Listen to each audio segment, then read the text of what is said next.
Okay, so we'll start in 10.4 with number 22.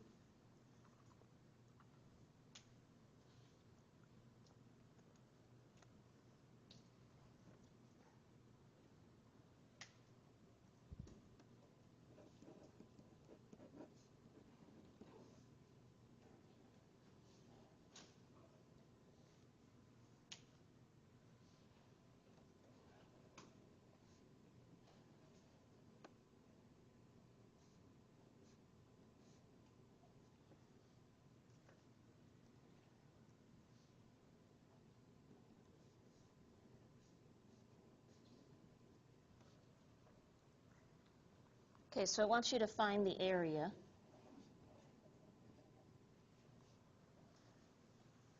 But this is an irregular shape.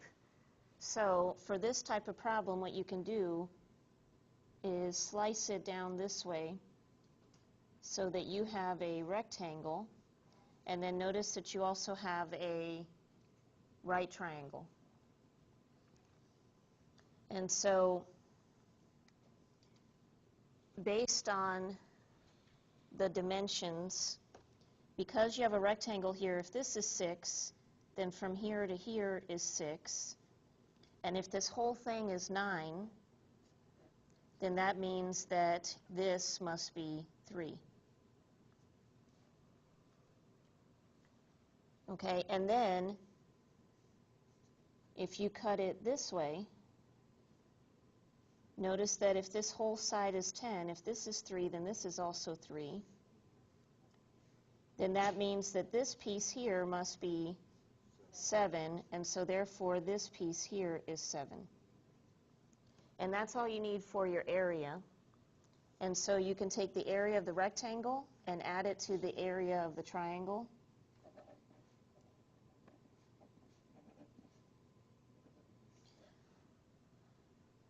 And so for the rectangle, we have a length and a width. So it is 6 times 10, which is 60. And those are in centimeters, so square centimeters. For the triangle, you have a height and a base here, 7 and 3. And the formula is 1/2 times the base times the height. And so that gives you 21 over 2, which is 10.5.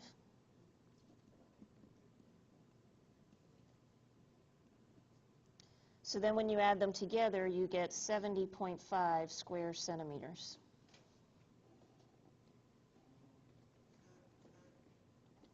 You have a square, and then outside of the square, you have 4 semicircles.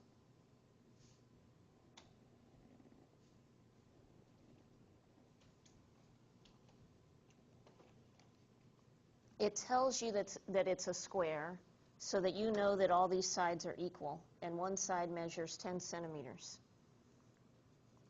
And so this side of the square is also the diameter of the semicircle. Again, you're looking for area. And so you need the area of the square plus, and you can look at it, a couple different ways. You can look at it as 4 semicircles, or since you're 4 entire circle, you can look at it as 2 circles. Okay, put 2 of these halves together and you have 2 circles. So 2 times the area of a circle.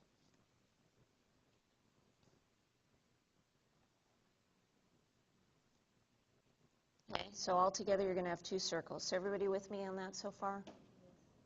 All right, for the square, the area is just 10 squared, or 10 times 10, right, which is 100 centimeters squared.